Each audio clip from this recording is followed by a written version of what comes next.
Olá, seja bem-vindo ao canal Chave de Leitura. Hoje a gente vai ter o Fora das Páginas número 13, onde eu vou falar das coisas que eu assisti em janeiro, vai ser basicamente filme e série. E já peço desculpa pelo possível ruído de ventilador, porque aqui está muito calor no Rio de Janeiro. Em janeiro, no Rio de Janeiro. Enfim, inferno. Eu comecei vendo O Amante de Lady Chatterley na Netflix, que foi dirigido por uma diretora, né? Eu não tenho o nome dela aqui, nunca tinha ouvido falar. Laure de Clermont-Tonnerre? Enfim, não sei. E eu preciso dizer que eu achei bem digna essa adaptação, como adaptação, tá? Eu acho que ela tem diferenças bem importantes em relação ao romance. O romance, ele tem personagens bem mais problemáticos, ele tem questões mais complexas, eu diria. O filme põe uma ênfase maior no relacionamento mesmo, e tem todo um comentário sobre classes sociais e trabalho que é bem mais intenso no livro. Então, eu achei interessante julgar as obras como obras independentes, tá? E aí eu acho um filme bom, é um filme gostosinho de assistir. Acho que o filme ele acaba tornando a vida dos amantes um pouco mais terna, né? Um pouco mais fácil em comparação com como é no livro, porque no livro as coisas são um pouquinho mais difíceis. Mas eu gostei, não é um filme espetacular, mas eu achei um filme bem interessante. Depois eu vi A Última Etapa, de Wanda Jabłkowska, uma autora polonesa. Eu vi esse filme no MUBI. Filme interessantíssimo porque ele vai mostrar a realidade das prisioneiras de campo de concentração nazista. Então tem essa ênfase na Segunda Guerra, campo de concentração, mulheres. Mas esse é um filme muito laudatório, porque ele foi gravado durante a Polônia ocupada pelo regime soviético. Então a gente vai ter um olhar muito elogioso para o regime soviético e para o Exército Vermelho ali, e também para o caráter heróico das personagens femininas. O livro também tem as algozes femininas, as colaboracionistas, enfim, as mulheres que eram muito ruins e dificultavam muito a vida das prisioneiras, mas ele tem muito essa ênfase até nos enquadramentos, na narrativa. Ele tem essa coisa meio grandiloquente no heroísmo dessas mulheres. E nesse sentido eu achei que esse filme, nessa diretora, foi um contraponto interessante para uma diretora que é muito comentada, que é a Leni Riefenstahl, se eu não me engano é o sobrenome dela, que foi a cineasta do nazismo, né, que fez o Triunfo da Vontade, enfim, alguns filmes de exaltação do regime nazista. Ela, inclusive, usa muito um recurso no cinema que é muito feito para você aumentar, né, dar aquela divinizada da pessoa, que é o contra-plongé, né, então que é filmar de baixo para cima a pessoa, coisa que a Wanda Jabłkowska vai fazer também, uma coisa que o Orson Welles faz muito, inclusive, no Cidadão Kane, né, então quando ele filma o Kane, ele faz esse contra-plongé também, que é filmar a pessoa de baixo para cima para ela parecer grandiosa, né, e eu achei interessante, né, ser uma diretora, ser do pós-guerra, e como esse contraponto aí, como eu falei, com a Leni Riefenstahl, que, apesar de toda a polêmica de adesão à ideologia nazista, ela é considerada uma espécie de nome importante nas artes cinematográficas, né? Até por certos enquadramentos, certo? Ela não fez só filme de elogio de propaganda nazista, mas ela ficou invariavelmente associada a esse tipo de coisa, mas ela é associada também a certas inovações, vamos dizer assim, fílmicas, né? Enfim, de uso de câmera. Até porque ela estava tentando ali louvar vários elementos, né, da cultura nazista, arquitetura, né, tem muita coreografia, né, tem planos muito abertos, enfim. E eu achei interessante essa abordagem da Wanda, né, porque desses filmes que são bem de uma estética muito soviética, eu me lembrava muito do Homem com a Câmera ou do Encoraçado Potemkin, né, e eu achei interessante ter esse que é de uma autora polonesa, né, e que tem essa ênfase aí, então, na vida das mulheres nos campos e no heroísmo dessas mulheres. Eu indico, eu gostei bastante. Depois eu vi um filme que eu vi muita gente comentando e ele é realmente muito bonito, vi no MUBI também, que é o After Sun, da Charlotte Wells. Agora que eu tô vendo que eu vi filme de 3 diretoras, né, será que eu vi mais algum? Acho que foram 3 diretoras. Que bom, né, porque eu tô sempre a fim de conhecer mais diretoras.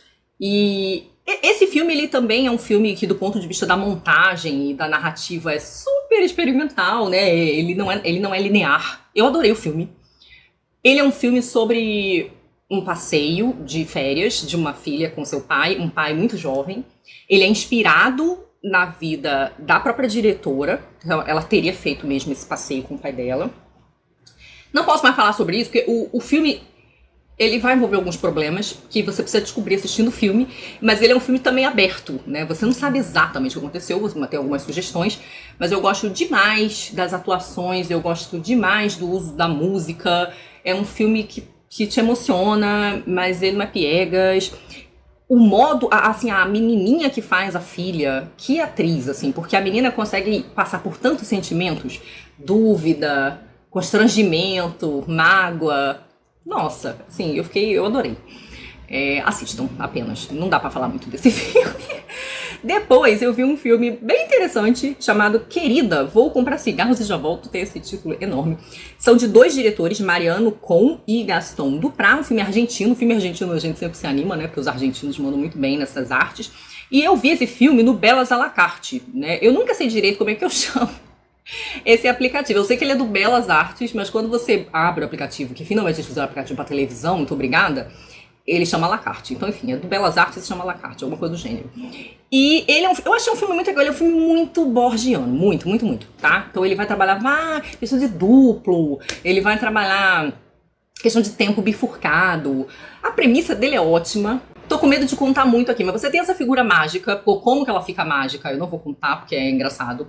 É muito borgiano. E aí ela vai se permitir realizar desejos, ele vai virar uma espécie de gênio da lâmpada. Modernão, e ele vai realizar desejos para pessoas. E esses desejos permitem que as pessoas voltem no tempo, para tentar mudar, ter uma vida paralela que elas tiveram e fazer alguma coisa diferente. É isso. Filme muito bem-humorado, ele não é um filmaço maravilhoso, mas ele é um filme muito bem-humorado e ele explora muito. Pra quem lê Borges, ele explora muitos temas borgesianos, eu diria assim. Mas foi um bom divertimento, tá? Eu acho que eu dei 3,5 pra ele. Não é um filmaço, mas é um bom divertimento. Muito legal. E aí, por último, eu vi um filme que chama Sem Evidências, vi no MUBI. O diretor é o Atom Egoyan. E eu acho que é o segundo filme dele que eu vi. Eu fiquei muito impressionada, porque esse filme tá com a nota baixíssima no MUBI. E eu gostei muito. E o outro filme eu gostei muito também. Eu comentei no Instagram, brevemente, quando disse que vi esse filme, que o diretor, ele me parece leitor do René Girard. Porque no primeiro filme que eu vi dele, eu não vou lembrar o título agora, é um filme sobre uma mulher que tava sendo traída, até com a Julianne Moore, tá atuando maravilhosamente bem. E ela acha que tá sendo traída, então ela tenta descobrir. E é um filme que trabalha muito, eu me lembro, eu já falei desse filme aqui em algum Fora das Páginas, é um filme que trabalha muito o desejo mimético, né? Então aquele desejo que você meio que imita a pessoa, né? Então essa teoria do Girard, do desejo mimético. Essa aqui já vai trabalhar outra teoria do Girard, que é a do bode expiatório. Então esse Sem Evidências, ele é a história do crime que realmente aconteceu nos Estados Unidos, com 3 menininhos que somem e depois os corpos deles são encontrados. E o processo de descobrir quem matou, quem fez, o processo judiciário, a ação da polícia, a ação dos vizinhos, é tudo muito estranho. Você nunca fica muito certo, é uma história muito esquisita. E me lembrou muito alguns podcasts que ficaram muito famosos aqui no Brasil, com casos que aconteceram aqui no Brasil. Dos 2 do Projeto Humanos, né, do Ivan Mizanzuki, um deles é o Altamira, que eu tô ouvindo agora. E o outro, mais antigo, é o do caso Evandro, né? Então, esses casos de crianças que somem e que o processo de tentar descobrir o que aconteceu com elas passa por um certo pânico satânico. Então, de achar que essas crianças estão sendo sequestradas ou mortas para rituais satânicos, aqui vai pelo mesmo caminho, tá? E essas investigações, eu acho que o filme, ele segue um caminho parecido com a das reportagens do Mizanzuki, que é mostrar uma certa inclinação de muita gente a seguir essa teoria dos pactos, né, dos rituais satânicos, e como isso vai contaminando a investigação, vai contaminando o juiz, vai contaminando o júri, enfim, todo mundo, a vizinhança, o público, todo mundo vai ficando meio que contaminado por essa hipótese.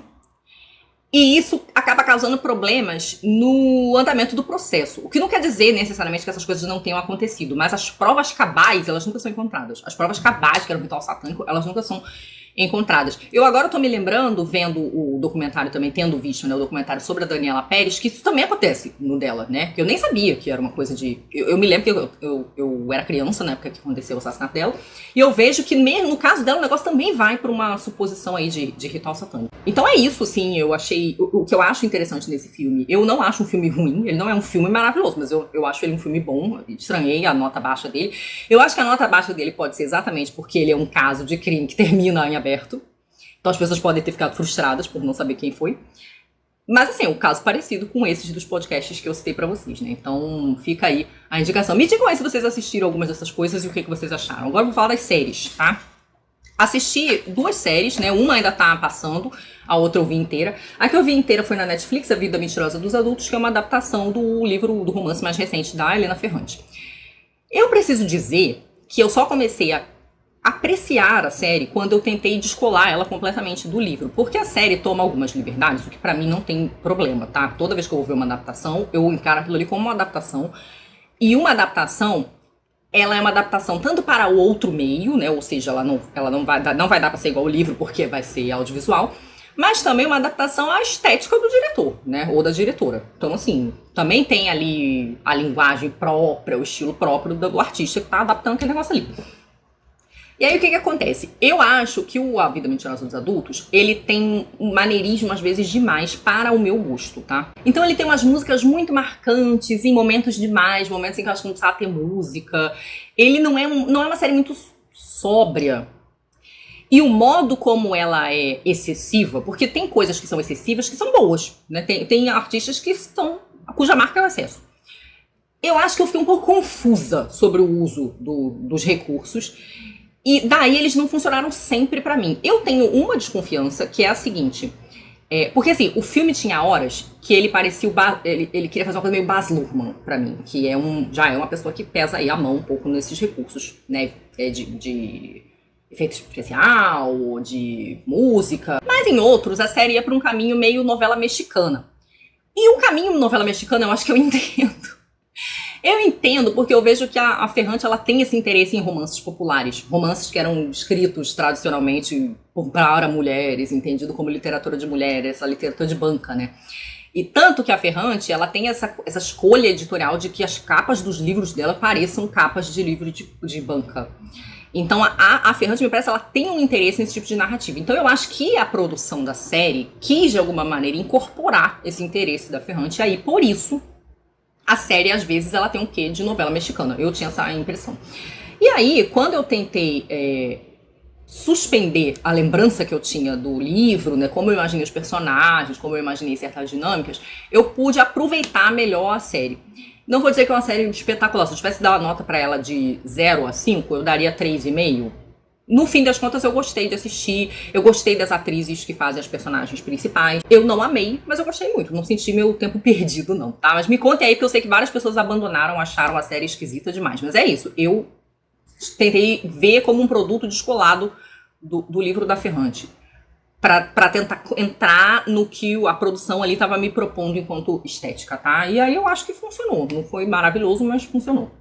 E a outra série que estou assistindo ainda da HBO é a The Last of Us, né? Então essa série que é inspirada num videogame, eu fui tirar dúvida com meu irmão, que é a pessoa do videogame da família, né? E ele já tinha jogado, já conhecia. Essa série fala de uma pandemia, que é uma pandemia fúngica, por causa do desenvolvimento, né, vamos dizer como é que é, da mutação de um fungo. Esse fungo que só atingia, ele existe, tá? Ele atinge animais pequenos, como formigas e mariposas, borboletas, mas ele evolui para atingir pessoas. E quando ele atinge pessoas, ele causa uma espécie de distúrbio mental na pessoa. As pessoas ficam enlouquecidas e violentas e atacam as outras. E atacando as outras, elas passam o fungo para a próxima pessoa. E esse fungo, ele fica hospedeiro, ele vira um parasita no corpo. Não sei se o termo correto é esse.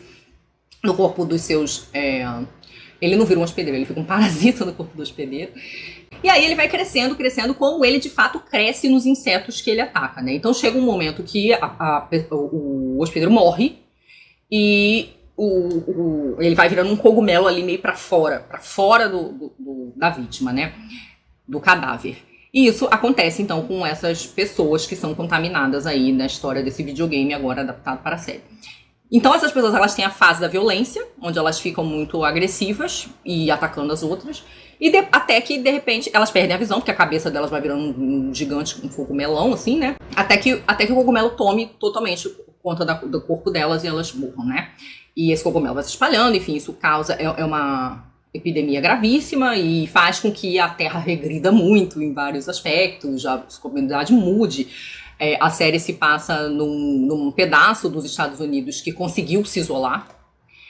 Mas toda a organização ali é um negócio já muito precário, a natureza invadiu tudo, enfim. E aí a gente acompanha a vida de duas pessoas ali, um homem, eu não vou lembrar o nome dos personagens agora, gente, porque tem pouco tempo, eu devo ter visto 3 episódios. Um homem e uma menininha, né? Então esse homem ele recebe a missão de levar essa menina de um lugar X para um lugar Y. Pelo jeito eles vão passar mais tempo do que eles pretendiam juntos aí. Eles não são parentes, mas eles vão passar bastante tempo juntos, tentando sobreviver a esses, entre aspas, zumbis. Porque parece que a galera do jogo não gosta de chamar o pessoal lá, os cogumelos humanos, de zumbi. Porque eles não são mortos-vivos. Mas enfim, mas é muito parecido com uma espécie de apocalipse zumbi, só que isso. São, na verdade, pessoas infestadas com um fungo muito agressivo. E eu tô gostando, eu tô achando interessante, eu gosto muito das séries da HBO. Eu fico vendo essa série, é muito engraçada, eu faço altas caretas, né, que aparecem os bichos, eu fico toda aquela coisa meio nojenta, assim, né, mas teve um episódio lindíssimo, eu falei que eu vi 3 episódios, mas acho que eu vi 2, eu não sei se já teve 3, a pessoa tá perdida, mas enfim. O último episódio foi muito bonito, foi um episódio com um casal, não vou falar muito não, se vocês se interessarem, é bom que vocês vejam, mas assim... Casal inusitado que se forma. Não é que o casal seja inusitado, é porque eles se encontram de uma maneira inusitada, vamos dizer assim, né? Já estavam numa situação de isolamento muito grande, mas muito bonito.